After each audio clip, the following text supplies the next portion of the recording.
enfermedad. Gracias a Dios en San Pedro Sula los casos en comparación a Tegucigalpa han disminuido, pero también hay que recordar que en San Pedro Sula, y según la información que las mismas autoridades han dado, no están realizando las pruebas porque les hacen falta insumos para poderlas practicar. Me confirman si tenemos vía telefónica ya al doctor Carlos Umaña para poder conversar con él, para poder hablar con él, que nos dé datos sobre lo que ocurre en San Pedro Sula y lo que se avecina, sobre todo el comportamiento que tiene la gente que ha sido, Rina, muy pobre. La gente no entiende, no comprende. Doctor, buenas tardes. Buenas tardes a todo su inmenso auditorio. Mire, realmente hemos tenido solo colaboración, creo yo, del 50% de la ciudadanía en las dos principales ciudades del país y en el Valle de Sula, y realmente estamos cosechando lo que hemos sembrado. Creo que la gente no entendió el concepto de la reapertura inteligente, que solo debía haber salido el 20%. Los empresarios tampoco lo entendieron porque el sector de la maquila prácticamente está trabajando todo aquí. No hay tales de que el 20%, el comercio igual está abierto y la gente no entendió y hoy nos encaminamos pues a un cierre. Yo creo que es lo menos que puede hacer la SINAJER, cerrar el Valle de Sula. Yo creo que una semana a 15 días es lo prudente. La gente se enoja que le digan esto, pero ¿qué quiere que hagamos? Si la gente no colaboró, tampoco, no todas las responsabilidades del gobierno. Sabemos que el gobierno ha cometido errores fundamentales, pero también la población ha cometido errores importantísimos. Dentro de estos errores, doctor, vemos el aumento a diario de personas que han muerto, que mueren por COVID-19, y escuchamos testimonios de familiares que dicen, lo trajimos hasta ayer porque teníamos miedo de traerlo. Esta reacción tardía en los hondureños está pasando factura. Es uno de los errores que está cometiendo la población. Fíjese que la mayoría de los pacientes que han fallecido han llegado en etapa de hiperinflamación, con 70 de saturación, 60, 50 de saturación. Ya cuando usted llega a esos niveles, solo que sea una persona muy joven sobrevive. Después de los 45, 50 años, con esas cantidades de saturación de oxígeno, los médicos difícilmente podemos hacer algo. Ese es uno de los errores de la población. El otro error, y lo hemos visto, mucha gente reconoce que salió, que no le tocaba salir y salió y solo fue a contaminarse. Ese es el otro error que está cometiendo la población.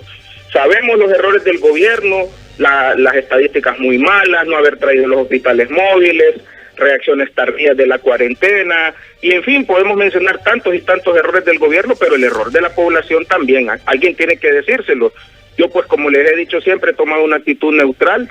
Yo le digo los errorazos al gobierno, pero también los errorazos a la población. Aquí es bidireccional. No solo tiene culpa el gobierno, tenemos culpa todos que no nos hemos portado bien. Se les dijo a Choluteca, se les dijo a Progreso, se les dijo a Lloro, se les dijo a un montón de lugares y la gente no entendió. Hoy, yo lamento mucho estos departamentos que no tienen hospitales robustos. Si no controlan y si no cierran estos departamentos, mire, ahí van a ser una mortandad exagerada porque no va a haber camas para atender a toda la población. Doctor, hablando de los hospitales que usted menciona, los hospitales móviles, hoy ha trascendido la renuncia del señor Marco Bográn. Si usted... Es lo menos que pudo haber hecho, renunciado, porque no puede obstruir la justicia. Yo esperé que el presidente lo suspendiera y él se defendiera pues como cualquier persona, pero yo creo que es lo menos. Hay tantas y cada día aparecen más irregularidades que creo yo que de comprobarse esta situación habrá que llegar hasta las últimas consecuencias en la vía legal. ¿Ustedes se han reunido con las autoridades de la Secretaría de Salud para plantearle verdaderamente el problema que tienen en San Pedro Sula?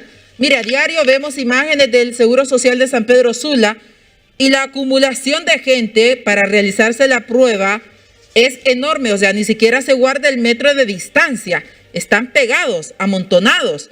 ¿Han hablado ustedes seriamente con las autoridades? Usted, que también es directivo que dirige a los médicos ahí en San Pedro Sula, sobre el planteamiento, dando a conocer también que muchos de los médicos pues prácticamente están fuera de combate porque se han contaminado.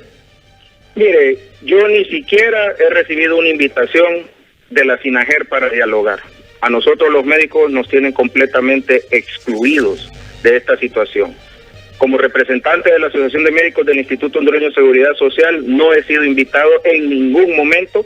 Me hicieron una invitación por un medio de comunicación a una reunión para el día siguiente. Yo tenía turno.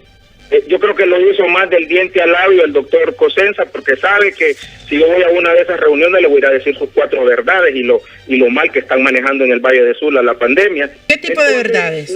No hemos recibido ninguna invitación. El colegio médico ha sido excluido totalmente porque el colegio médico requiere imparcialidad, requiere un buen manejo de los recursos.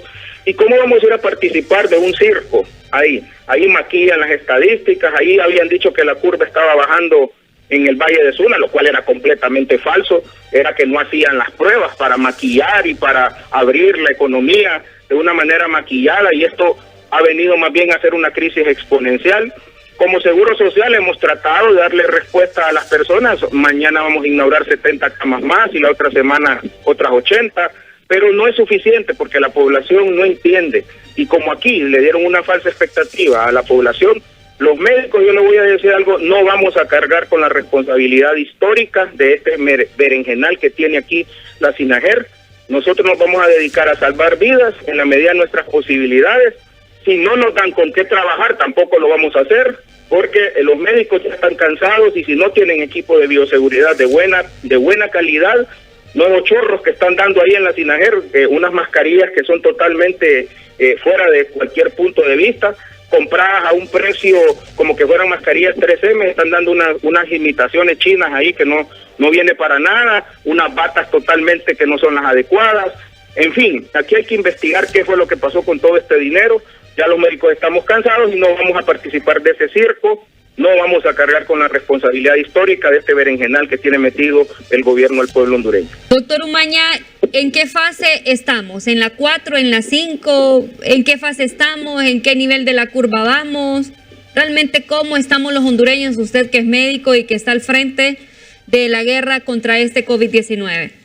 Estamos en la fase 5, en el Valle de Sula y en Tegucigalpa, en el desbordamiento de los servicios de salud.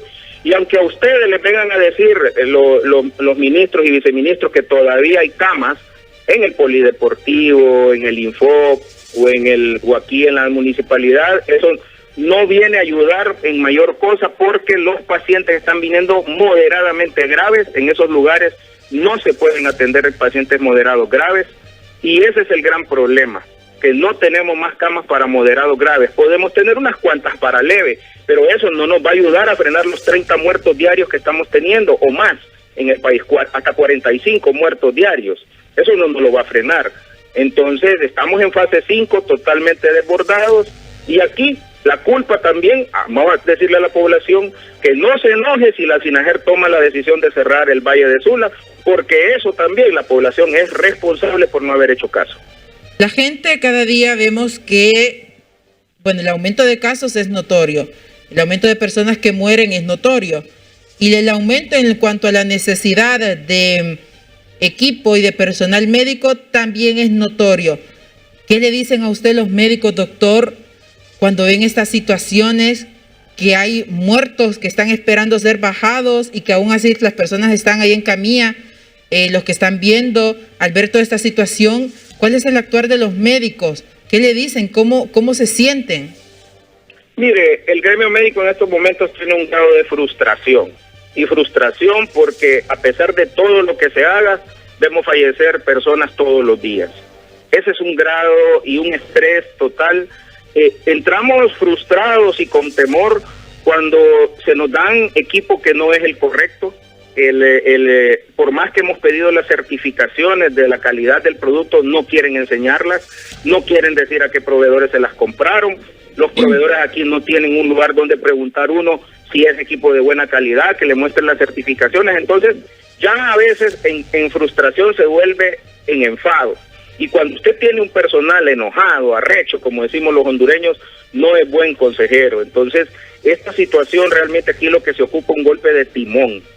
hay que quitar a las personas que no han funcionado y definitivamente poner a las personas que saben de este asunto. Entonces, en buen caliche, doctor, piden la cabeza de Alba Consuelo Flores. Prácticamente yo creo que la señora ministra debería dar a un paso al costado, reconocer que no es su punto, y igual que varios colegas que han estado ahí, que no han sabido responder correctamente a esta situación. O sea, nosotros los médicos le pedimos al gobierno que realmente ejecute un golpe de timón, porque esta situación nos está llevando a un caos. Yo lo siento, tengo amistad con algunos de ellos, eso no implica que por ser amigo yo voy a callarme profesionalmente de esta situación. Tengo buena amistad con algunos de ellos, con algunos funcionarios que están en el gobierno. ¿Quién considera usted, doctor? No han dado al tasto, entonces no se puede. ¿Quién considera usted, doctor, que debería ocupar ese puesto? No, ahí tiene que ser un profesional conocedor de la epidemiología, un profesional que trabaje 24/7, que vaya al campo de batalla, que se vista, que se ponga el uniforme de los médicos, que se meta al hospital escuela, al tórax, al Leonardo, al Catarino, una persona que haya conocido cómo es un paciente COVID. No solo es de estar en una oficina dirigiendo, un general tiene que también ir al campo de batalla. Eso es lo que se necesita. Usted no puede hablar de COVID si usted no ha visto un caso COVID. No, le dice del diente al labio. Cuando usted ve a una persona ahogándose, eso usted le va a dar la magnitud de lo que tiene que hacer para esta situación. Pero si usted está cómodamente sentado en un sillón dando órdenes y nunca ha ido al sitio de batalla, olvídese que esa guerra la vamos a perder. ¿Cuántos casos, Mariel, doctor, considera usted que realmente hay en el país cuando SINAGER dice que hay 15.994 casos positivos y 13.845 casos activos? ¿Usted cuántos considera que realmente hay en la actualidad en nuestro país? En el mejor de los escenarios hay unos 35.000 casos, en el mejor de los escenarios. En el peor de los escenarios, 30 a 40.000. Doctor. 30 a 40.000 casos en el mejor de los escenarios. En el peor de los escenarios, unos 50 a 60.000. Dios mío. ¿Se debe cerrar todo el país, doctor? No se debe cerrar todo el país. Hay departamentos que lo han hecho muy bien y creo yo que extremando las medidas y concientizando a la población, hay departamentos que deben de seguir y me atrevería a pasarlos a la etapa 2, a algunos sectores. Porque aquí hay que ser honesto, hay departamentos que lo han hecho bien, no todos lo han hecho mal, pero en los sitios donde está mala cosa deben cerrarse. Doctor, con esto finalizo con usted. Hay familiares de pacientes que llevan muy grave a su pariente, lo ingresan a una sala COVID, aunque no le hayan o le han practicado alguna prueba o por los síntomas, de inmediato se ingresa a la sala. Pero lastimosamente muere horas después de que fue ingresado a sala. Y se le dice murió de COVID-19. ¿Cuántos casos ustedes atienden como estos y qué respuesta le dan a la gente que está pasando por una situación similar? Mire, de ese tipo de casos están, y lo pueden decir las funerarias, que se están vendiendo entre 60 y 70 ataúdes diarios, de ese tipo de pacientes. El problema es que si usted llega con síntomas de cansancio, como los que usted ya sabe, y coincide con un periodo de incubación, como dice aquel refrán popular, si nace de huevo, tiene plumas y le hace cuac, es pato. Así es el COVID. Si usted empezó con dolor de garganta, fiebre, malestar general, cansancio, es COVID hasta que no se demuestre lo contrario. La gente se enoja y que usted catalogue de COVID a una persona, pero es que lo llevan tan tarde, que es la única explicación. Entonces, en el país están muriendo más de 60, 70 personas diarias. Esa es otra cifra que la están maquillando. ¿Y por qué maquillan cuando hay mucha mortalidad? Porque se da a conocer los errores que se cometen. Entonces, los muertos son los que dan el número de errores y lo desbordado de los hospitales es lo que dan los números de errores. Pero vuelvo a repetir, es bidireccional el asunto, no solo es el gobierno, sino que es la población que no ha entendido. La población debe de entender que no hay otra posibilidad más que el distanciamiento social. Es mentira otra situación. Yo no sé qué prefiere la población, seguirnos muriendo, abrir la economía y tarde o temprano le va a llegar esa babosada a ustedes. Entonces, aquí tiene que decidirse o abrimos o cerramos. No podemos estar, y como dice el refrán que dijo nuestro Señor Jesucristo, a los tibios los vomitaré. No se puede, o es frío o es caliente el asunto. Muy bien. Doctor Carlos Umaña, un gusto siempre hablar con usted. Muchas gracias, y como mensaje final yo le quiero pedir a la población, si nos cierran, querida población de Tegucigalpa y San Pedro Sula y Valle de Sula, Ceiba, Progreso y lugares donde está esta pandemia exagerada, no se enoje. Hemos cosechado, sembramos, cosechamos, y ahora tenemos que hacer una nueva siembra si nos cierran. ¿Y cuál es la buena siembra? No salir si nos cierran, estar en la casa, en la cuarentena, aguantar estoicamente. Son 7 a 14 días, y si nosotros bajamos la curva y la SINAGER nos da ese número de pruebas diarias, muy probablemente todo el país vuelva a comenzar sus actividades en la segunda semana de julio. Pero si no nos portamos bien, definitivamente esto continuará con mucho dolor en todo el mes de julio. Dios me les bendiga. Gracias como siempre por la confianza. Bien, gracias, doctor. Alarmante realmente las cifras, Mariel, que ha dicho el doctor Carlos Umaña. 30,000, aproximadamente entre 30,000 a 40,000 casos